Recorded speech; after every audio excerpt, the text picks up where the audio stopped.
From the Joy News Center.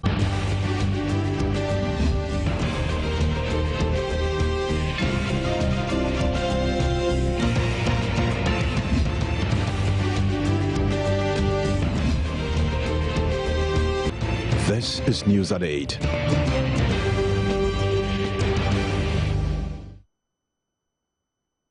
This is a primetime news bulletin here on Joy News on Multi TV. The bulletin is also available across Europe on ABN television based in London. In this edition, court sets December 16 to rule on 12 labour unions demanding the right to choose their own manager of their Tier 2 pension contributions. Staff of Electricity Company of Ghana protesting removal of their MD, threatening to go as far as shutting down substations if their boss is not returned. Togolese President in Ghana for 3-day visit. Ugandan toddler captured on video being brutalized by her nanny said to be doing fine. Contrary to reports, she is dead.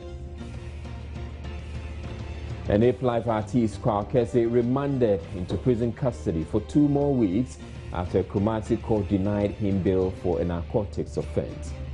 We also have sports, business and international news all coming up. Do stay tuned.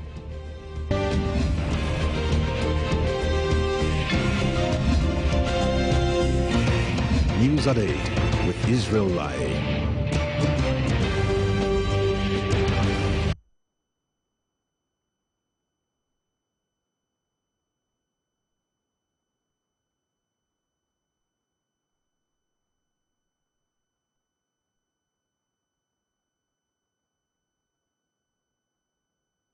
Accra Fast Track High Court has set Tuesday, December 16, to rule on the suit brought against the 12 labour unions by government as to whether they have a right to strike over management of their pension contributions.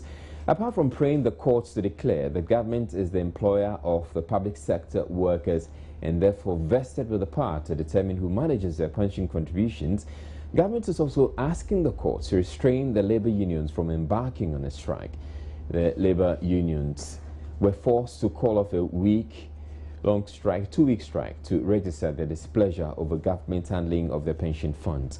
Government has always maintained that the funds are safe in the custody of the Bank of Ghana, but the agitating public sector workers say they want to appoint their own fund manager.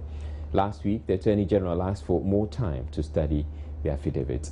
The labour unions also last week embarked on a demonstration to pressure government to yield to their demands.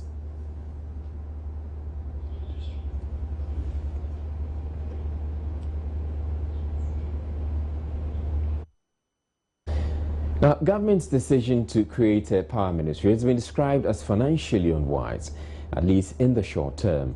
According to Chief Executive of the Institute of Green Growth Solutions, Dr. Eric Chung, what is needed at the moment is for government to clear the bureaucracy that is hindering independent power producers from coming on board to supplement ongoing efforts to increase the generation capacity. The establishment of the Ministry of Power, according to government, forms part of the restructuring of the energy sector to ensure more stability and security of power. But the chief executive of the energy think tank says Ghana's power problems are as a result of a number of factors, including the lack of investment in the sector and the abysmal performance of the Electricity Company of Ghana, the Volta River Authority and Gridco. In the short term, it is not financially a wise decision.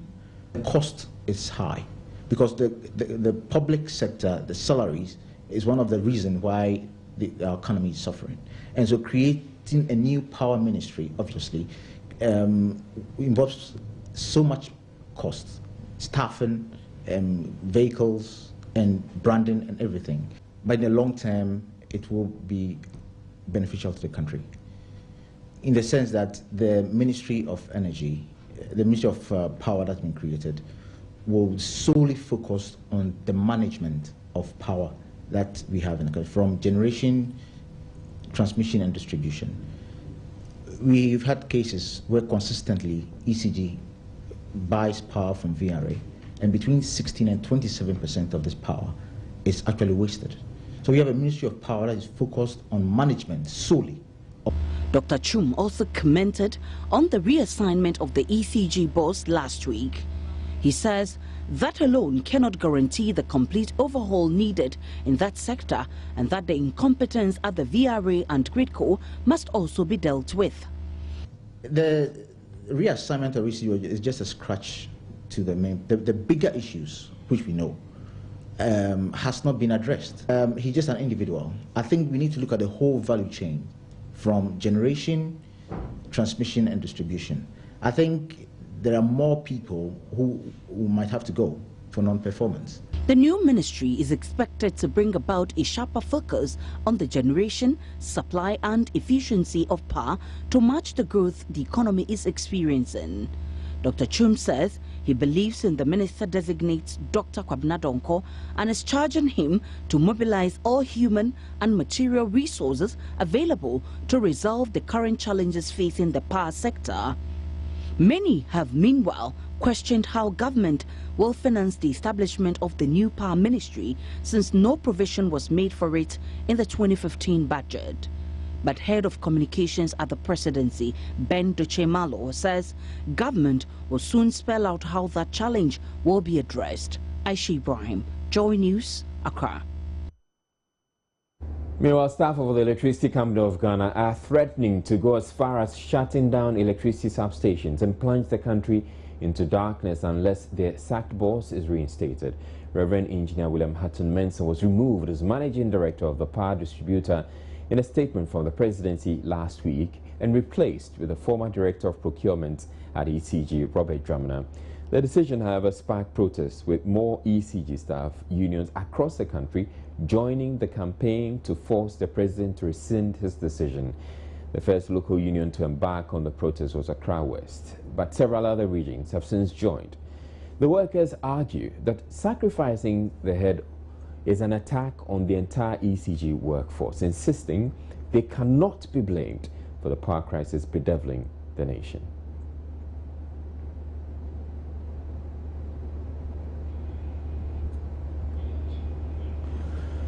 The government says it is in the process of finalizing a national employment policy to help address the country's unemployment situation. According to Deputy Minister for Employment, Baba Jamal, the policy, when approved by Cabinet, will foster deeper collaboration among major industry players, so more jobs will become available for Ghanaians. He was speaking at the launch of Ghana's first ever Professionals Directory. Statistics show Ghana churns out not less than 10,000 graduates every year, with government and the public sector together employing just about 10% of the number, leaving the many others without jobs for years. The Deputy Employment Minister is, however, confident the National Employment Policy will help address this problem. It will interest you to know that my ministry is in the process of finalizing the draft National Employment Policy, which has been on the drawing board for some time now. The policy, when finally approved by Cabinet and ruled out, will help address the most critical challenges within the employment sector and pave the way for closer intersectorial collaboration with key players for job creation, quality employment, decent jobs, increased productivity, and enhanced good governance. He adds that government is also keen on investing and assisting the private sector to employing a lot more people so as to reduce the high levels of unemployment. According to Baba Jamal, another initiative by government to train and certify skilled artisans in the country has begun and is expected to help make them more attractive to the job market. Consciously, government is one to push the private sector to do what it's supposed to do. Be the engine of growth and be the engine to absorb people. We've been coming out with a model where even when people study or go and do wayside plumbing, wayside carpentry, wayside masonry, they will still can take them and give them some polishing for 2-3 months, and then they can certify them so that they can go and look for jobs. Because those of you, if you have noticed, we are losing a lot of jobs to our colleagues, especially from Togo and Burkina and our neighboring countries. Meanwhile, the country's first Professionals Directory is expected to help individuals and businesses have direct access to more than 1,000 artisans in over 40 areas of expertise. Erica Addo is CEO and Managing Partner of JobServe. world, that sometimes in our corporate world we need someone to fix just a small need for us. Our sink is not working, our air conditioning goes off, our gen set is not working, and usually our maintenance staff don't even know where to be found. Okay, so we found our gap, and then yes, we thought that we could put together a list of all these professionals. Okay, so if you need any professional to solve any fault of yours or meet any need in your house or in your office, you just have this book that you can just attend to, and then you have it done. Professionals, masons, carpenters, plumbers, tile layers, machine operators, even taxi drivers. The task of finding the next interior decorator to redecorate your apartment is now merely a page flip away. For Joy News, Kwabena Chenchen Boating. The Ghana Federation of the Disabled is pushing for an increase in the number of persons with disability involved in local governance. This, the Federation believes, will boost the confidence of PWDs and give them hope they could also contribute to nation building at all levels. It is estimated that between 15 and 20% of Ghana's population are living with one form of disability or another. Most of these people are, however, sidelined in society and made to live with the notion that they have nothing to offer. The appointment of Dr. Seydou Dana as Chieftaincy Minister, the Federation of the Disabled believe, is a great gesture. But it says government should appoint at least 2 persons with disability in each of the 216 district assemblies so they could impact on decision-making and also promote the building of an all-inclusive and equitable society. The need to include persons with disability in the district assemblies governance program, because they have a lot of barriers if they have to compete with the able-bodied people. And as our president earlier said, when they mount the platform, if you have a person with disability who is hard of hearing, it means that that person will have to go and hire a translator before he or she can put across his or her programs, and it becomes very expensive. President of the Federation, Dr. Yaofori Debra, stated they will be forced to stage a protest if government takes too long to respond. Time is running against us. We are not hearing any positive thing. Perhaps we will, in a peaceful way, media say in a peaceful way, add some steel to what we are going to seek with the president. President Mahama on Monday received the Togolese President for Nyasingbe, who is in the country for a 3-day visit. The visit is expected to further enhance and consolidate relations between the two countries. President Mahama is expected to hold talks with President Nyasingbe at the Flagstaff House on Tuesday. The bilateral discussions will focus on a joint water project that will serve Ghana and Togo. It will also focus on energy, security and health. President Mahama and his guests are also expected to jointly inaugurate the newly built West Hills Mall and visit the Dan Adam Pharmaceutical Company during his stay. The Togolese President, who was accompanied by some of his ministers of state, will also visit the Kwame Nkrumah Memorial Park and the Asumdwe Park, and will climax his visit with the inauguration of a joint railway project in Aflao. Aisha Ibrahim, Joy News, Accra. We're taking a break. We'll be back with more stories. Stay tuned. The Environmental Protection Agency has started work on a policy that will guide and inform Ghana's position on issues of climate change. Amongst the many issues the policy will address is how climate change is impacting land use and cover. Stakeholders at the workshop believe it will enable Ghana better adjust and cope with the challenges and impact of climate change and global warming on development. The National Focal Person on Climate Change Education at the Environmental Protection Agency. Ghana's climate is gradually changing as a result of increases in the emission of greenhouse gases, which pose a threat to agricultural development and the general livelihood of Ghanaians. He stressed the current trend is a result of deforestation, the use and abuse of land to human activities in the country. Kumasi as it is in 2000 or 1972 and as it is in 2010, there has been a lot of change, a lot of urbanization, which has resulted in a lot of degradation. All the forest is gone. and there's a lot of infrastructure development, which has resulted in lawlessness, cutting of trees, indiscriminately. So there's the need to map, to know the trend or the extent at which it's changing, so that we really direct the resource for planning and policy, so that what we do, since it's changing, because that is what we depend on. So if it's continual changing and it change to zero, that is our end. The National Validation Workshop, which was organized for stakeholders within the Agricultural and Water Resource Ministry, Meteo and NADMO Department, and international partners, seeks to discuss the current trend and also propose the adoption of a regulatory framework that will promote the use of appropriate and environmentally friendly, scientific and technologically practices to help Ghana cope with the effect of climate change and its emerging issues. So we want stakeholders to know the way the forest, the water, the savanna has changed, and then what they can do to restore them. So we need to really have a national plan, a development plan for each and every metro or every district that will help us implement the local interests. You see, each and every district or plan or every metro has its own problems. So we need to implement plans of national interest, national agenda, which is of interest to the local people in each of these localities. That will go a long way to improve the system. The executive director of EPA, who acknowledged the complexity of climate change, urged the campaigners to break down terminologies involved to the understanding of members of the public whose lives will be most affected by the changes for adaptation process.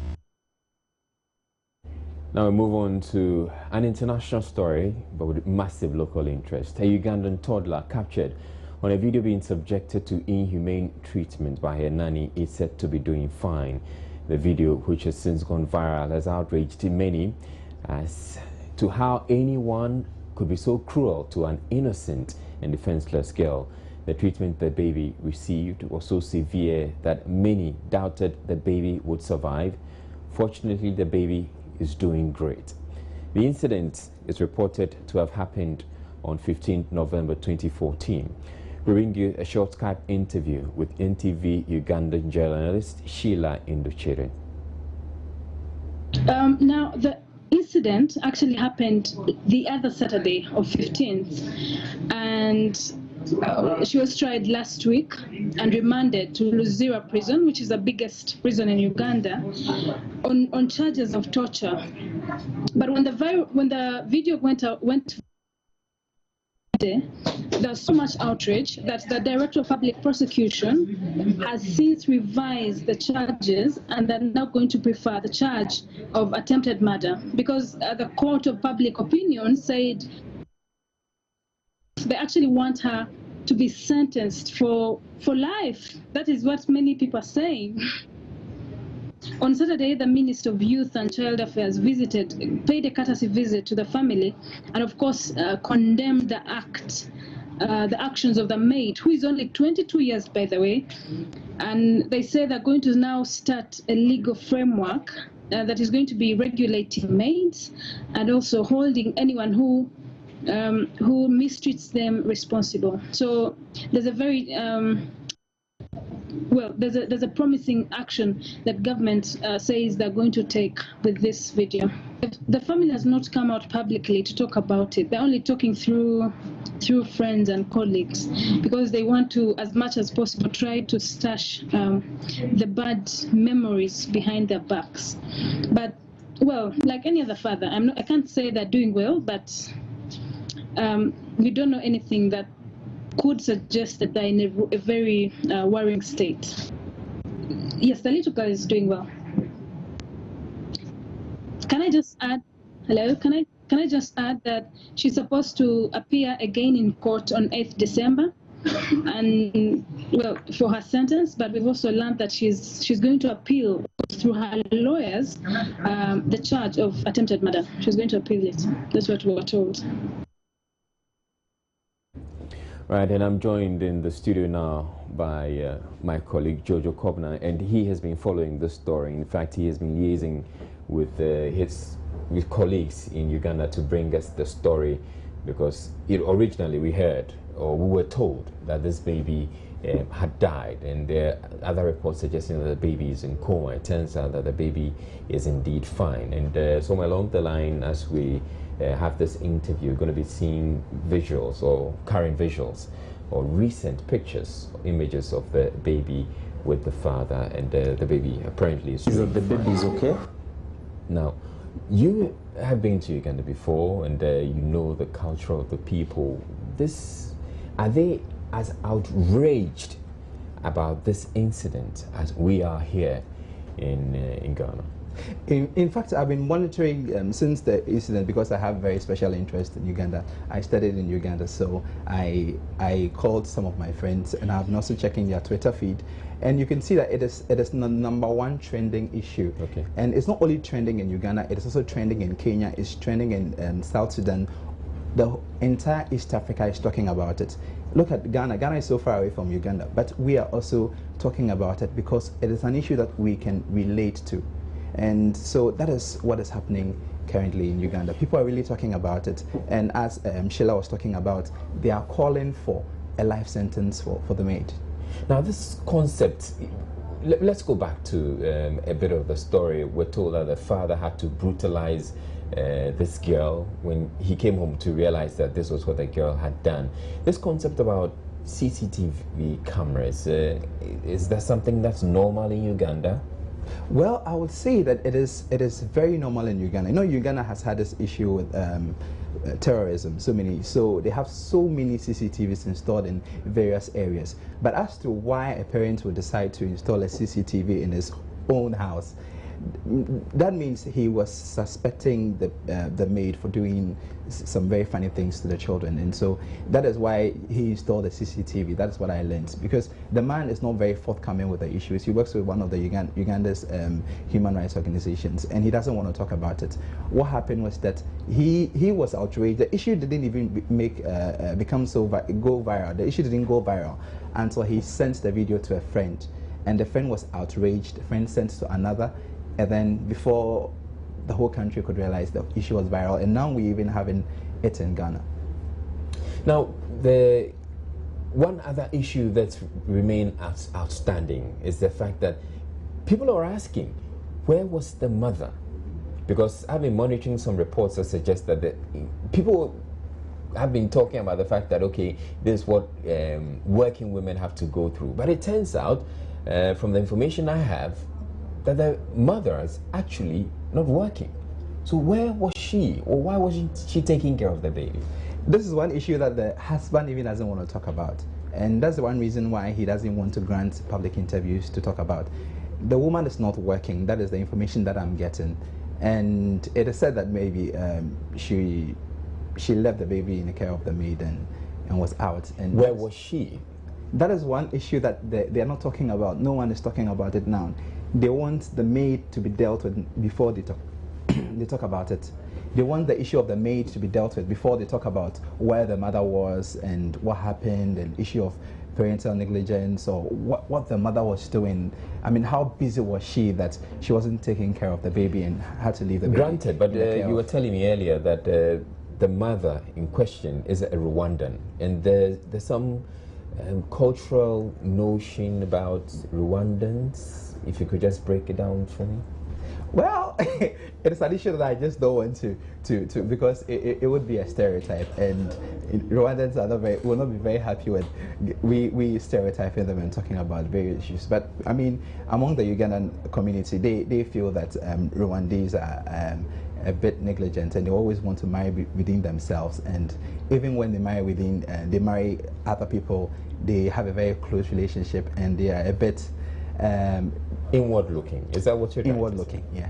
And so that's the stereotype that has been going on in Uganda about Rwandese. All right. Thank you very much, Jojo Kufner. And we're just bringing you up to speed on the story about the baby, Ugandan baby, who was captured on video being tortured by the nanny. The story has gained worldwide interest. And here in Ghana, people are equally interested in the story and being really outraged about it. The baby, we're told, is doing fine.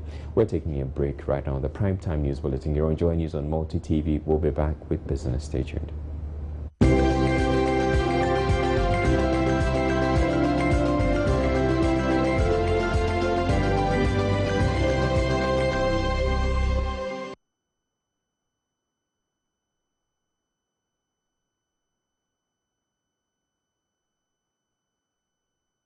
Time to get you updated in business. My name is Abigail Adomakuenchi. Now, head of the economics department at the University of Ghana, Professor Peter Korte, says government's projected growth for 2015 is way too low and will not augur well for the economy. He explains the 3.9 growth rate stated in the budget will mean businesses will not flourish and will therefore not be in a position to import the capital goods needed to expand their operations. Ultimately, he says investments will suffer.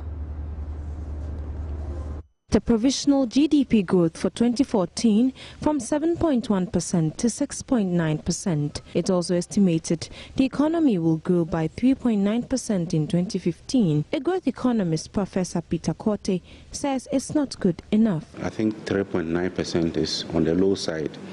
If we really want to grow and move people out of poverty, we should be growing around 8 to 10% or even more.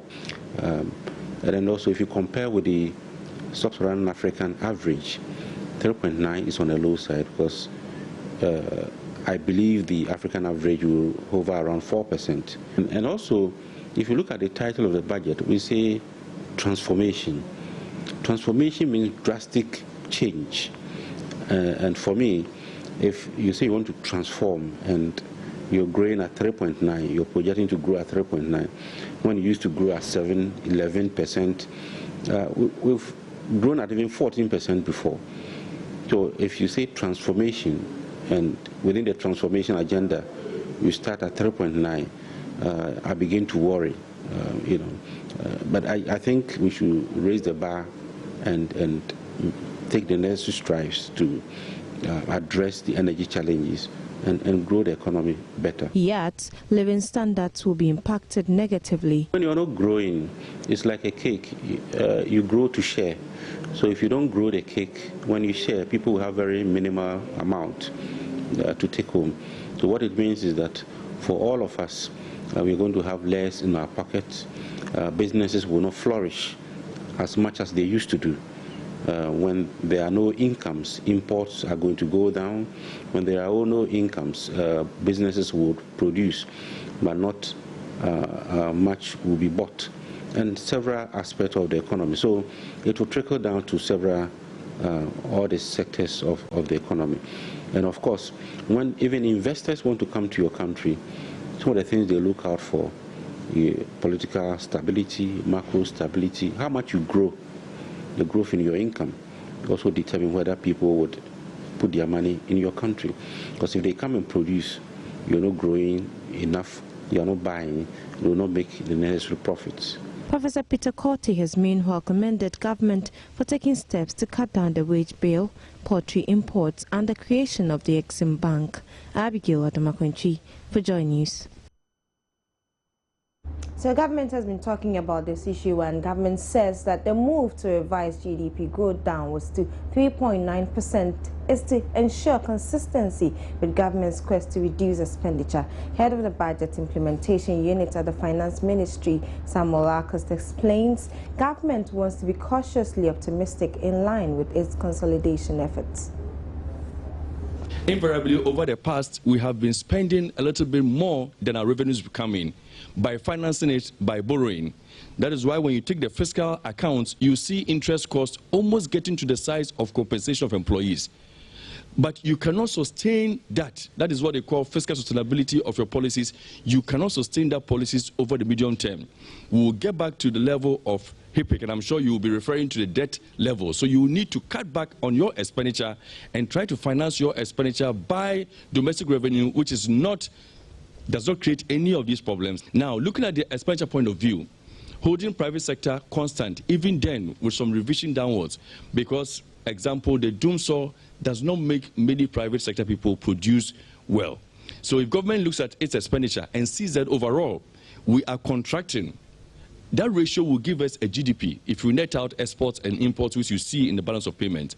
And that is what the figure that you see in the growth for 2015 is telling us. Not that we are happy with it, but we are trying to be conservative. One, to show that contraction policy or consolidating policy also demands some head element from the real sector.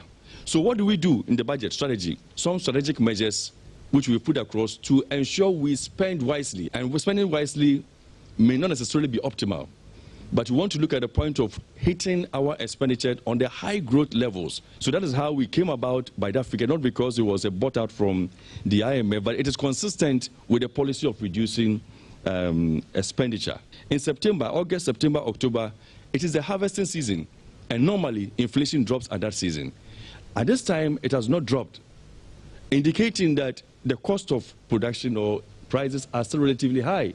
So you'll not be expecting much economic activity, contrary to what we had in our forecast. Earlier on, we went to Parliament in July. And that is why, to be economically prudent in our measures, we are forecasting that we don't think that those variables that we mentioned at the time we were in Parliament for the supplementary, we could realize it. We're just being cautiously optimistic in line with our consolidation effort. Government trying to be realistic there. Now to the IMF.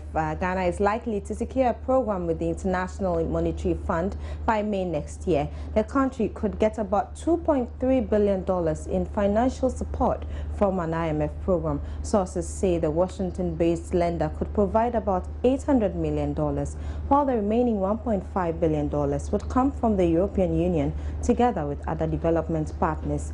Well, Joy Business has also learned that Ghana would get a 3-year program with the fund.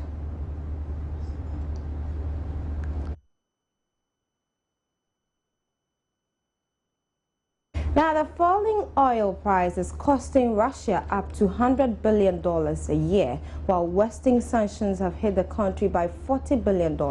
Russian Finance Minister Anton Silvanov made the comments on Monday at an international financial and economic forum in Moscow. Reports on Monday suggested Russia could cut its oil production by about 300,000 barrels a day in an attempt to support the oil price. OPEC members meet in Vienna this week, where falling prices will be discussed. Vladimir Putin has said that Russia could suffer catastrophic consequences from sanctions, the falling oil price and the sliding ruble, while claiming they would have knock-on effects for other countries.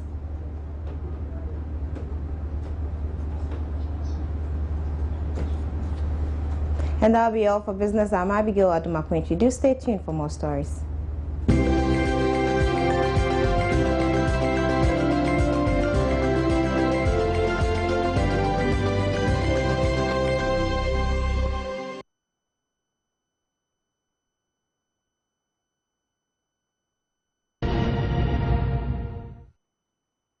Let's talk some sports now, and we begin here in the country. And the Youth and Sports Ministry has approved the Ghana Football Association's decision to appoint Israeli manager Abram Grant as the next Black Stars coach and to lead the national team at next year's AFCON in Equatorial Guinea.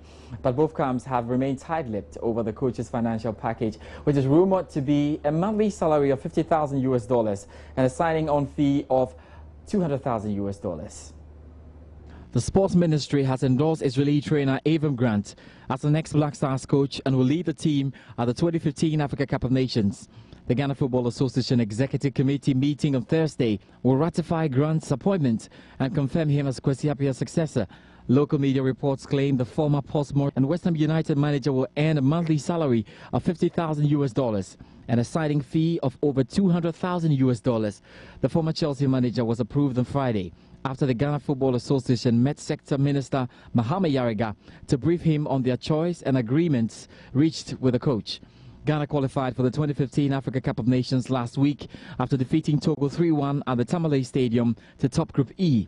Stopgap coach Maxwell Konedu has been credited with that feat after handling all but one of Ghana's qualifiers following the dismissal of Kwesi Appiah in September. Tough opponents for the tournament when the draw is held in Malabo, Equatorial Guinea on 3rd December.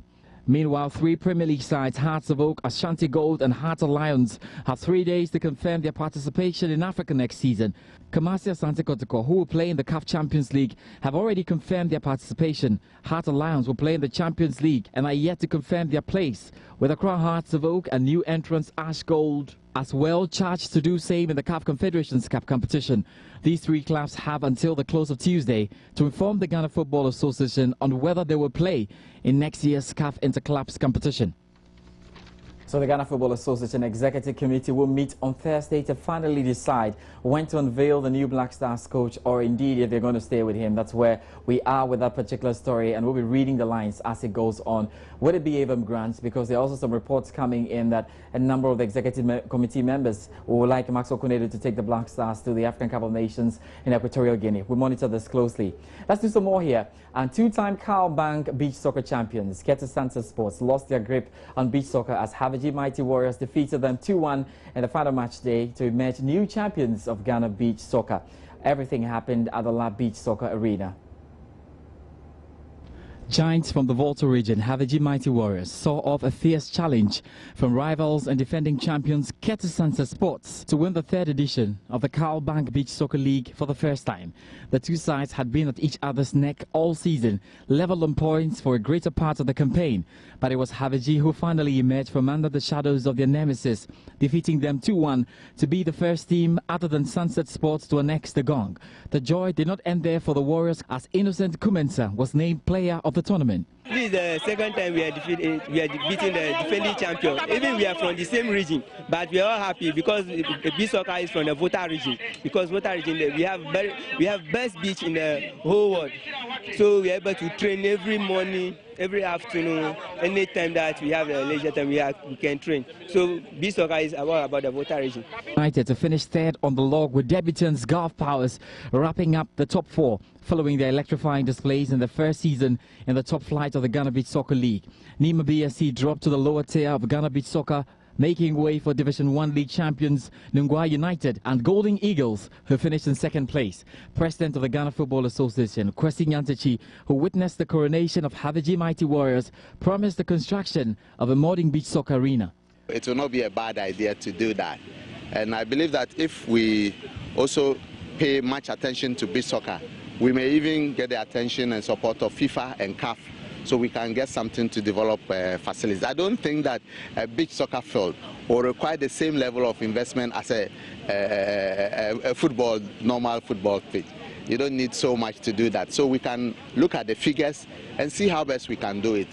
We can even give ourselves timelines. If we are not able to do it within a year, we can say let's have a 4-year plan to do 1 pitch per region or something similar to that. And then we start something on a very modest scale. The players would now wait with bated breath as the technical team prepares to name standout performers who will be part of the national team as they gear to make a mark in the Copa Lagos in December. President of the Ghana Beach Soccer Association, Yao Ampofuankra, is hopeful of a great showing. Well, it's going to be a busy end of year. We'll be going to the Invitational, the Copa Lagos, which is organized by Beach Soccer Worldwide, and we'll be playing against Switzerland, the Ivory Coast, who are the 2nd highest ranked in Africa, the host Nigeria. So it's going to be pretty tough for us, but we hope to make a mark there and then hopefully qualify to the African Championships next year. And from there, if we get into the top 3, we'll qualify for the World Cup. So these are exciting days ahead for Ghana Beach Soccer.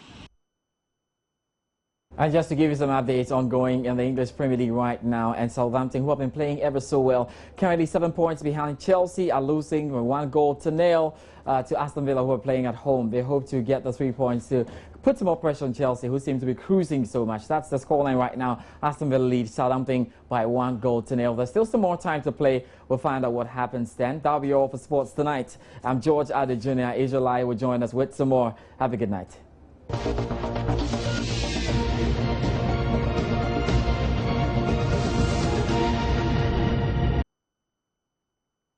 Controversial hip life artist Kwao Kese has been remanded into prison custody after he was arrested at the weekend by police for allegedly smoking marijuana in public. Police say the musician, who is expected back in court in December, could face up to 10 years in jail if found guilty of possessing a narcotic drug without lawful permission.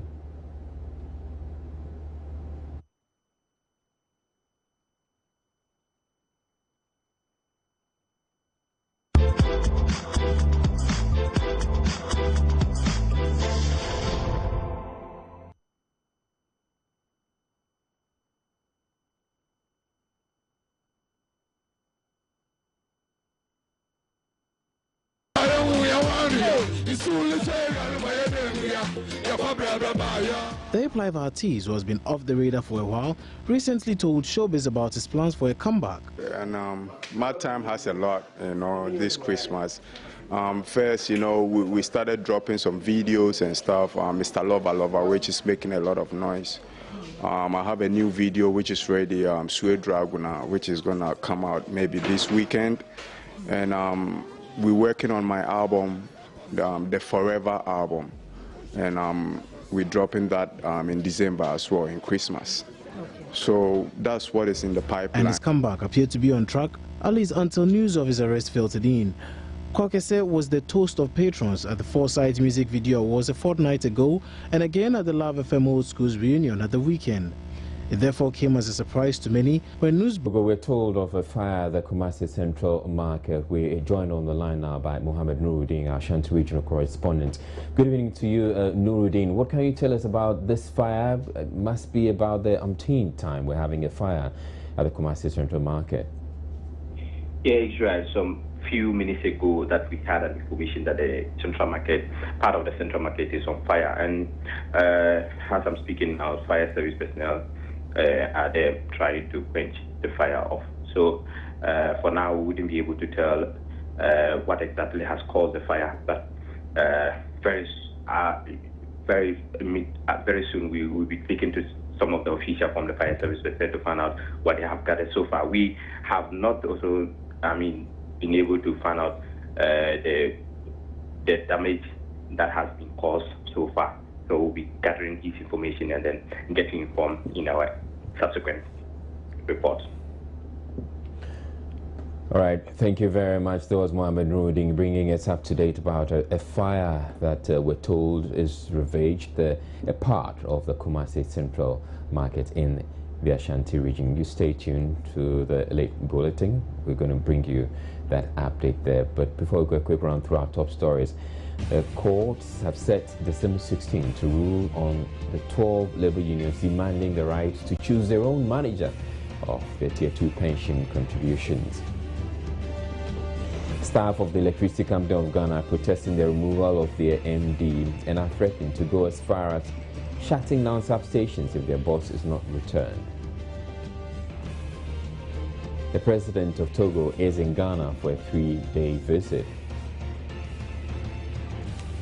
The Ugandan toddler captured on video being brutalized by her nanny is said to be doing fine, contrary to reports that she is dead. And hip life artist Kwakese remanded into prison custody for 2 more weeks after Kumasi court denied him bail for a narcotics offense. That's it. My name is Israel. Thank you very much for watching. Have a good evening.